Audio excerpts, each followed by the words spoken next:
Great. Good morning, 1 Million Cups, Santa Clarita. I'm Ben Brown. This is my first time at a meeting like this, and I'm just really excited to share with you a little bit more about TastePro.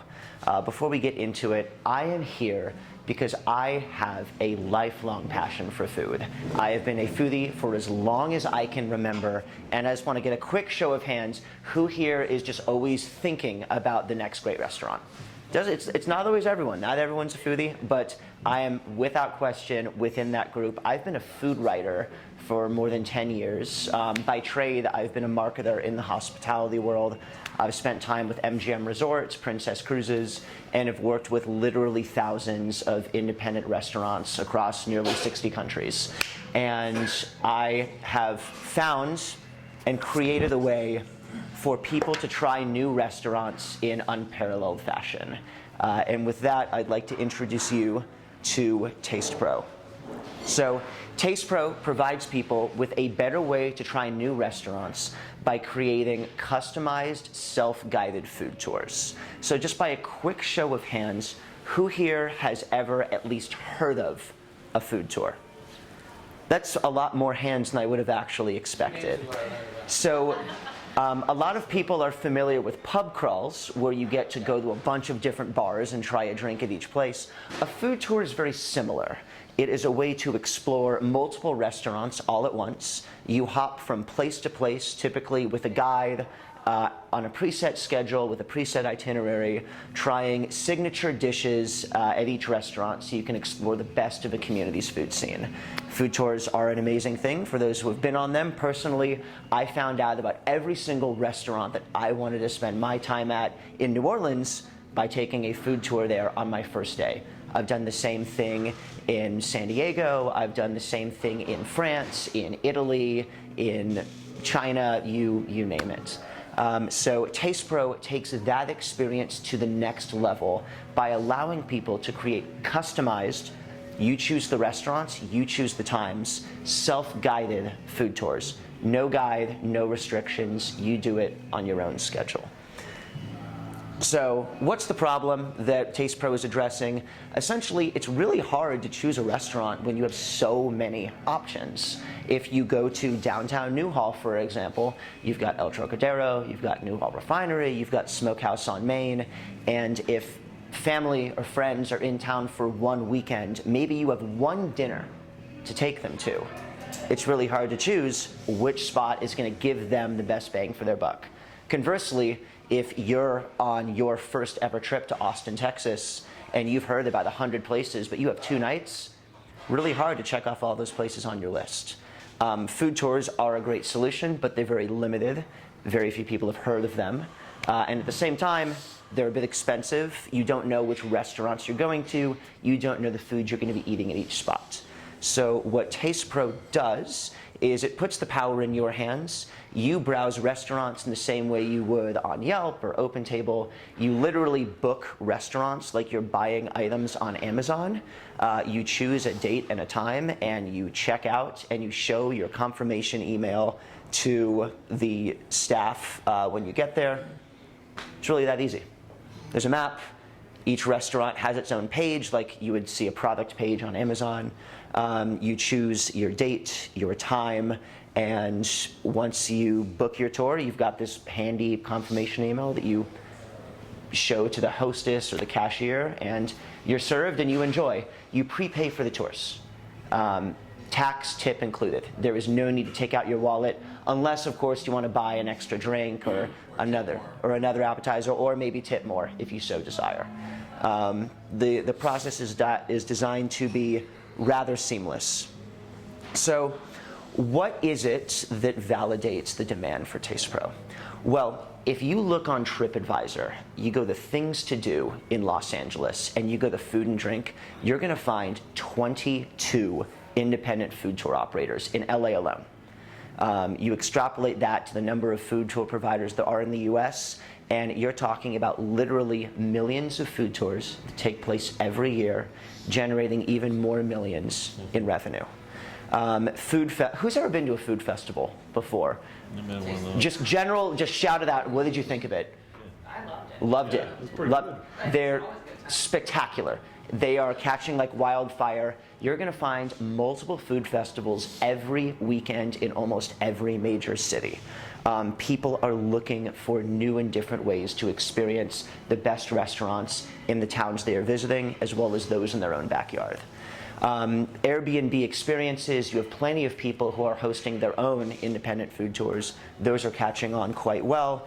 And you actually have a couple of apps that have developed recently that have seen a lot of success overseas, some in the US, that talk about self-guided food tours, albeit they don't have the same customization that Taste Pro would otherwise allow. So if you look at the total market, large number, $16.1 billion has been spent on US food and beverage experiences. I guess this data was collected a couple years ago. About 26 million participants in US food and drink tours and festivals. And looking at a potential market share of 15%, you're talking about potentially 4 million Taste Pro tours taking place across the country annually. You break that down into our business model. We take a commission from the restaurant. Don't worry, we'll talk to adjust this number, as well as charge a small service fee. Much lower commission than restaurants otherwise pay for Grubhub, Postmates, Groupon, what have you. Much smaller service fee than you would ever get on a Ticketmaster or a StubHub. And $26.5 million in earning potential alone. Restaurants have every way to benefit from this. There's no out-of-pocket cost to them. It's commission only. Taste Pro provides a number of advantages beyond just the tour revenue. Restaurants can upsell on drinks, on appetizers, desserts. They can provide incentives for people to come back for a full visit. And then, of course, it gives a fuller appeal. These tours typically take place during off hours. So you're going to look and see a fuller restaurant to be able to make that determination of you coming in as a regular paying guest. Lots of upside potential for restaurants. And when you simply look at, sort of the competitive landscape, there's not a lot out there like Taste Pro. Very excited for a first mover advantage here. We have a lot of fun ways to differentiate ourselves. Being first to market, really risk-free way for restaurants to benefit, completely customizable in an unparalleled fashion, complete transparency. You get to know where you will be going, what you will be eating, and what you will be paying at each stop. That does not exist with the way that food tours operate today. Very easy to use, and of course, a consistent experience across the board. So what I will leave you with before we go to Q&A is current growth strategy. It's starting here in Santa Clarita. I live here. I've been here for a number of years. I've gotten to experience the amazing food scene that this city has that a lot of outsiders really aren't aware of. And I see Taste Pro as the perfect outlet to expose both locals and visitors to the food and beverage offerings that the SCV has. I'm partnering with a number of outlets, hopefully one owned by a gentleman right here with us, speaking with Visit Santa Clarita and the Tourism Board, and of course reaching out to every restaurant that I can access within this city to participate in our service. And very excited to test the product out within Santa Clarita, expanding into Los Angeles, Southern California, and beyond shortly thereafter. That's the quick gist of it. I appreciate your attention and, of course, the candor with which you can provide constructive feedback.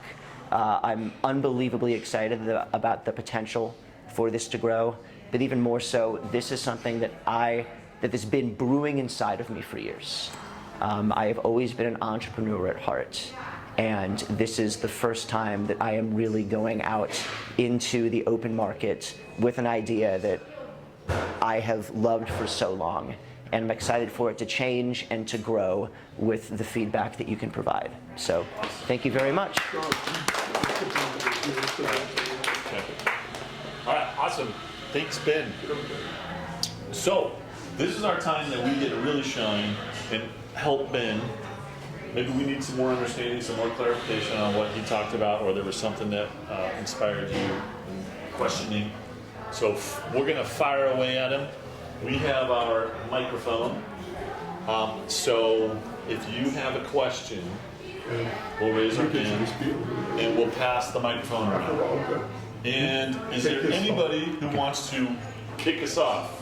Of course, I knew Ed would. Ooh, Leslie! You go first. Okay, ladies first. Seems like you have more experience in this.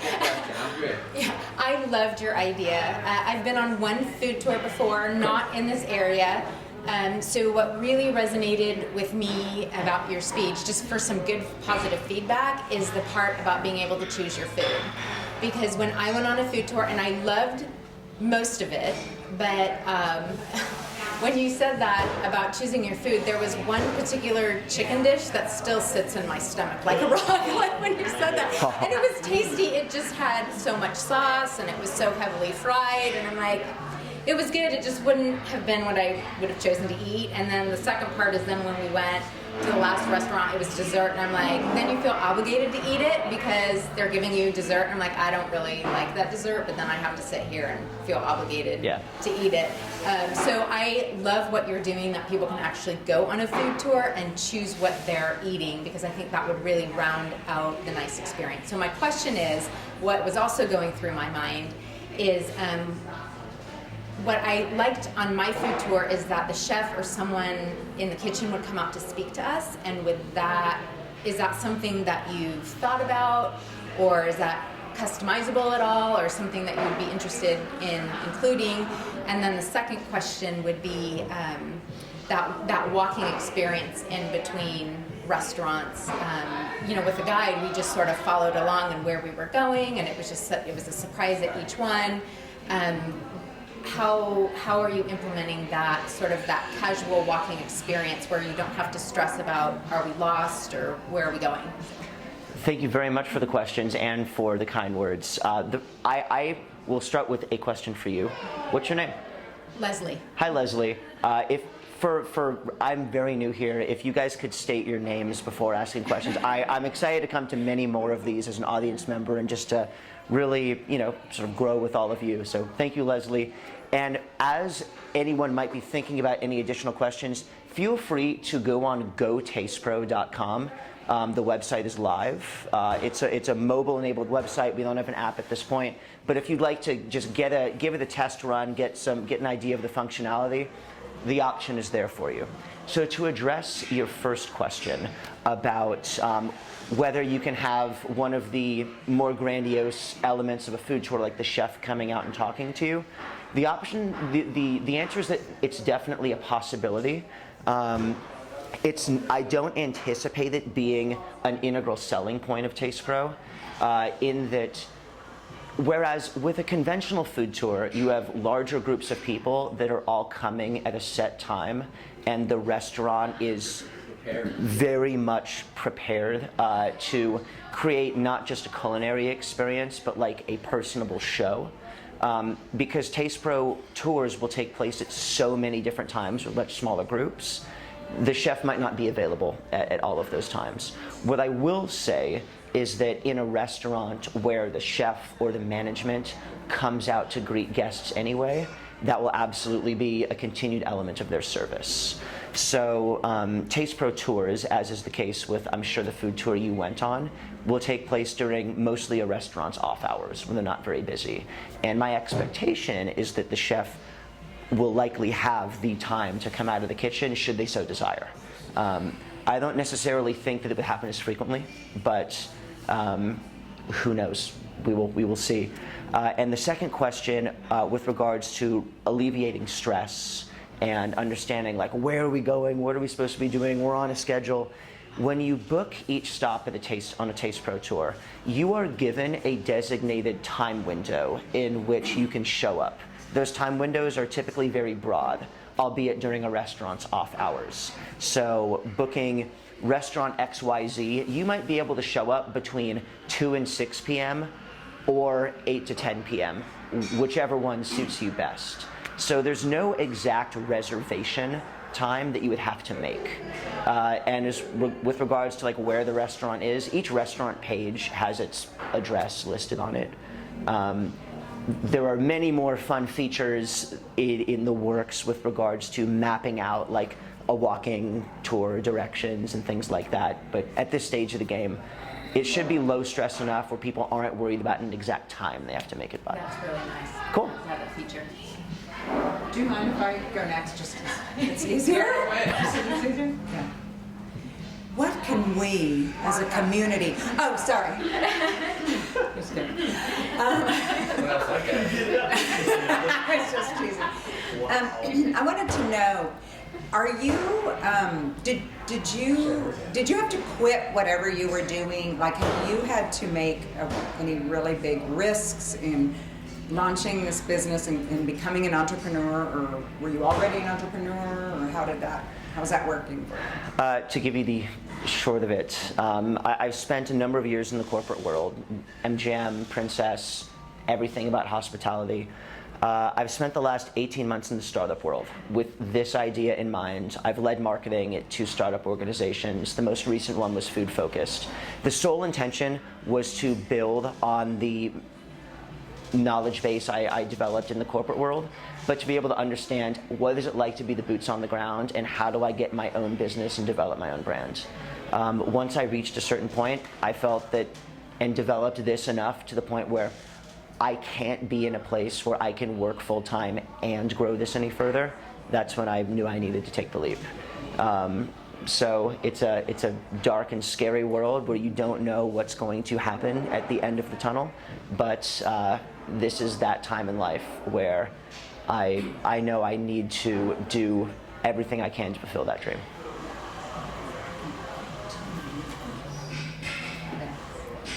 Hi, my name's Samantha. And my question for you is, where are your gaps right now? So it's startup world, and most of us have been in that place where we have our expertise. I'm a financial planner. I do financial planning, and I know that that's my expertise. But running the day-to-day, components of a business was something that was new to me when I started my company. So where are your gaps? Like, you have the marketing background, you have the love of food and the passion for food, it's obvious. But where do you need help to take the infrastructure of your business and grow it to support your goals? Thanks for the question, Samantha. Do you prefer Samantha or Sam? Just curious. Call me anything. Just All right. late for dinner. That's what I always say. I have a big window now. So there's 2 answers to your question. The first is that in this current state right now, in the minimum viable product state, my shortfalls are literally with personal connections to restaurants and to customers. I've lived here for a couple of years. I haven't been involved in the community enough to even know about 1 million cups before this week. I'm doing everything I can to reach out to restaurant owners and or people who have broad connections or any connections to restaurant owners, like the gentleman sitting to your right. So anyone who might know anyone tied to a restaurant owner would be great. And then, of course, I'm planning to reach out to all of my personal connections who live in the city to test out the product. So if anyone is interested in going on a food tour when we are ready to go, then by all means, my contact information is right here, and I'll be sure to keep you all in the loop. Down the line, without question, my shortfall is on the technical side of things. I built Taste Pro myself. It's hosted on a platform called Shopify. Shopify is meant to build your own e-commerce site to sell t-shirts, and I was able to jerry-rig it in a way for people to book food tours. Literally every Shopify team member I've spoken with in developing this has been like, oh, that's an interesting way to use our site. So We're gonna have to check on that. Yeah.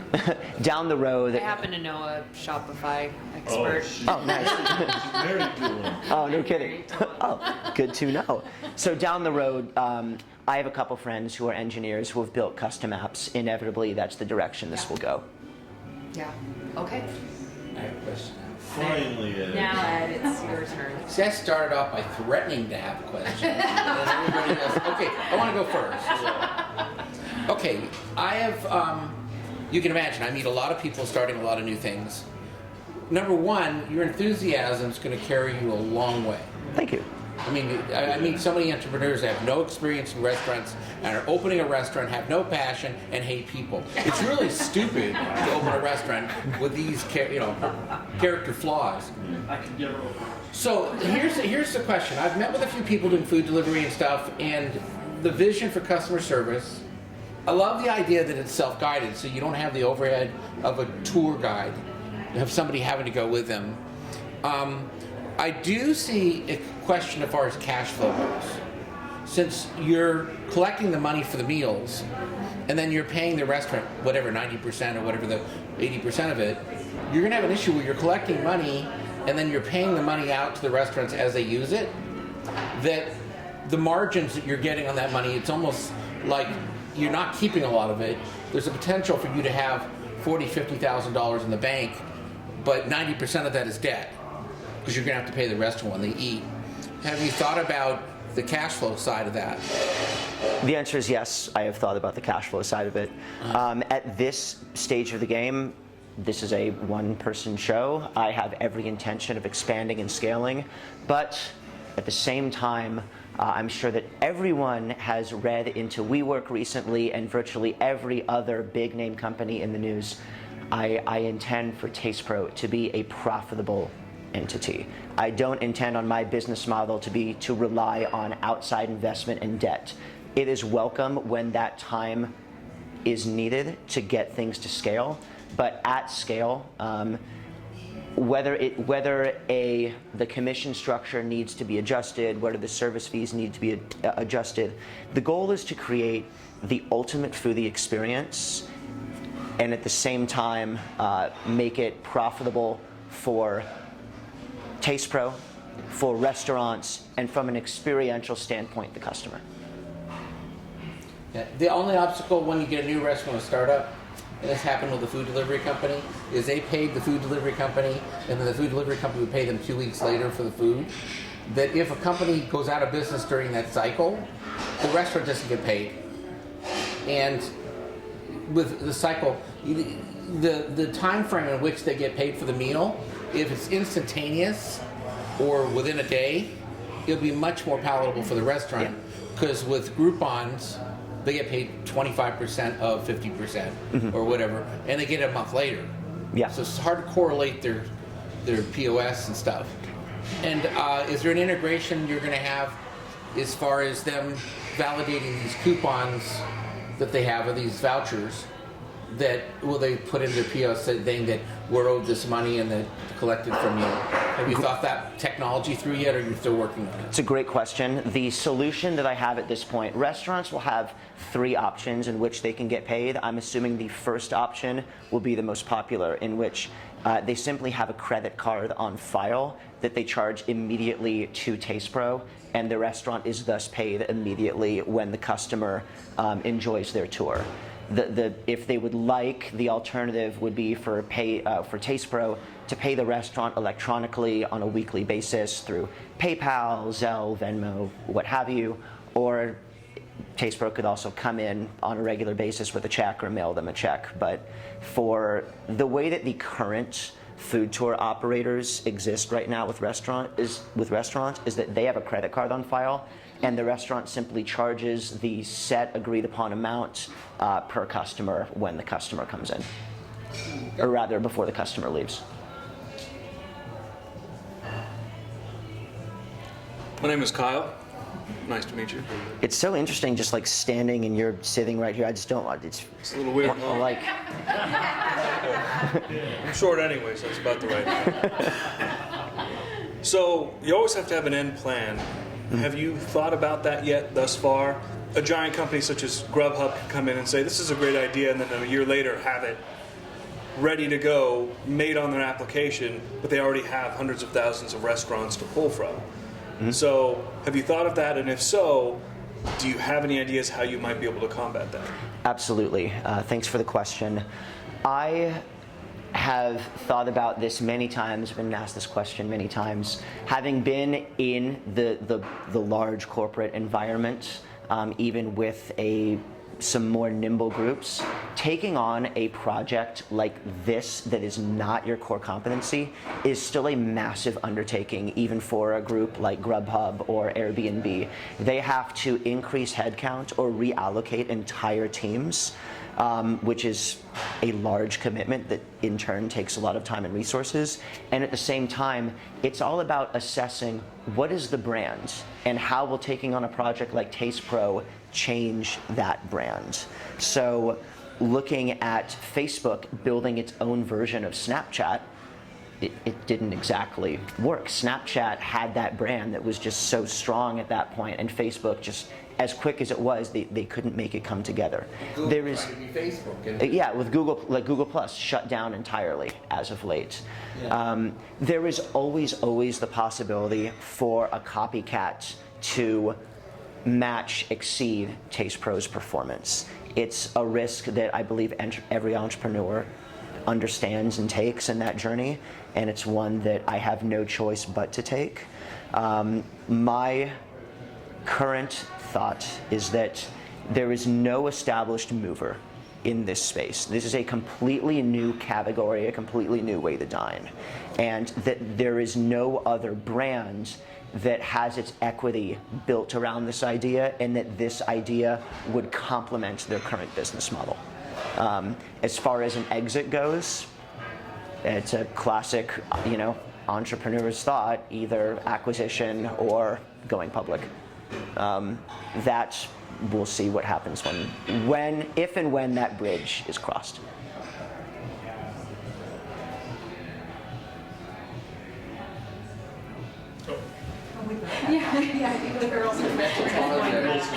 Spoken. First of all, I've heard almost nothing since Ed used the word palatable to describe the restaurant's the pun. He said that would be more palatable to restaurants. I love that. I remember saying it was cool. It was wonderful. I wanted to know, has it taken you longer than you expected, or have there been a lot of bumps along the way since you started developing your idea, bringing it to now when you're launching and moving forward? Building the product has taken, whoops, this is weird. Okay. Sorry. Building the product. You might want to just turn it off. Oh my goodness. Building the product has maybe taken a bit longer, but it's reaching out to restaurants that has been a lot more difficult than I would have fathomed. Having been a food writer for this long, I hold a lot of restaurant connections. The problem is that they are spread out all across Los Angeles. For Taste Pro to work, you need a hub of many restaurants all within walking distance of each other. So I've got great one-offs here and there. It's been my understanding in talking to the dozens of restaurant owners who have helped influence the product itself that restaurant owners don't talk to each other as much as I would have otherwise envisioned, and that reaching restaurant owners that you don't already know is damn near impossible. So that is taking a very long time, and which is why warm connections to the owners themselves is going to be the way to streamline Taste Pro's growth. So very excited for future chats. I am too. I think it's going to be interesting. I've got two questions Yeah. again. Is it going, when you select what you want to eat, is it like a modified menu? Like, is it taking the restaurant's signature plates and making small plates out of it? Is it something a little bit more unique or different than what you could get on the traditional menu? And then my second question is more, I was just sitting here thinking how to help you. Have you thought about what is it that Taste Pro can offer? I'm just playing devil's advocate. Could I go on to Taste Pro, kind of view what restaurants, what signature items, and then not book through you, and then just go to that restaurant and take, what would be the advantage of me using Taste Pro just to help, so people don't go around Taste Pro and just use your information and then just go book on it? Oh yeah, both very good questions. To answer the first question, each restaurant has a tasting menu and they can formulate it in really any way they want. The most anticipated way to the restaurant would create its tasting menu is just as you said. They would take a selection of their signature items and then simply serve them in smaller portions. For some restaurants, it's easier than others. For an Italian restaurant, you take a 12-ounce pasta dish, you turn it into a 4-ounce pasta dish. Very similar execution. For a burger restaurant, might be a bit more difficult if the patties are preformed and you only have one size of a bun, but there are a number of ways they could get around it. Some restaurants will simply offer full-size items. Like the owner of Pink's Hot Dogs is a person I've spoken with at length. One bite of hot dog? No, you get a whole hot dog. He would give you a whole hot dog, and it would just be a discounted price, and that would be that. Other restaurants, some restaurants would have a prefix menu. You would get like 3 sample size signature dishes and try them as you wish. Other restaurants, you would have a limited menu where you'd have a choice among different dishes, like your choice of these 3 appetizers, your choice of these 3 entrees, and any drink priced under $12 on the menu, what have you. Your second question is one I have thought about quite a lot, in that this is a marketplace. TastePro is a middleman, and it is very easy, if you really, really wanted to create your own food tour and simply go to each restaurant on your own. What I have noted is that inertia is a big driver in business. There's always going to be the people who are going to go the extra mile and dedicate the time and effort to do this on their own. They'll use TastePro as a research hub rather than a marketplace. But in the same way that millions of people book hotels through Hotels.com, despite virtually every hotel chain giving you a best price guarantee by booking on their site, people are still going to use TastePro to book their tours because we've done the work. It is right there in front of you, and all you have to do is click the button, and you won't have to worry about a thing afterwards. Maybe become a habit. If it becomes a habit, right, you experience eating, they don't bother trying to go around it because it's easy. Oh, and with TastePro, I mean, you have like that booking locked in. There's always a chance that you would go to the restaurant and that restaurant is either full or simply won't accept you for whatever reason. Have you targeted like areas? For example, Montrose has a lot of good restaurants that I've been to. Are you like targeting like areas for like them for people in Montrose and La Piñata? If you want to, they have family coming in where you can do something like that. Are you targeting areas? Like, When you say areas, are you referring to pockets of Los Angeles or pockets of Santa Clarita? it's Montrose is off the 210 freeway, so like Montrose is a quaint shopping area. Got it. Montrose, Marcus Center, they don't have your typical Kmart, all that Yeah. stuff in Montrose. It's all the mom and pop shops Yeah. with amazing restaurants. The target locations for TastePro, the locations that would work best, are walkable restaurant districts where you have at least 5 restaurants within a quarter-mile radius. Yeah, So, Montrose is one strip block, long block, and it's Yeah. got all these amazing restaurants and between shops. So thank you for bringing that one to my attention. That will definitely be on the list as TastePro expands. Right now, it's literally in Santa Clarita because I live here and because it is far easier, given my own bandwidth and hours in the day, just to get things started. But yes, the district that you mentioned, 3rd Street Promenade, downtown LA, those are all perfect locations. The Gaslamp District in San Diego, Liberty Station in San Diego. In Santa Clarita, downtown Newhall is the big one. You've of course got the mall. You've got a number of pocket malls in town as well. So many options as long as it is walkable, because that will reduce those barriers to entry. All right. This is your last question. I know already. The time bell's ringing. So, Ben, how can we as a community help you then? I very much appreciate that question. There are 2 the two biggest things that I could ask for in terms of supports are, number one, being able to connect me with any restaurant owners or connections of restaurant owners, any way to allow me to speak with the owner of a restaurant in this town would be greatly appreciated. And then number two would be the ability to try out the product when it is live and to give open, honest feedback in the same way that you've done today on how I can improve it, so that people who don't know me would be able to book it and be able to enjoy the ultimate foodie experience that I seek to create. Awesome. All right. Thank you. Thank you very much.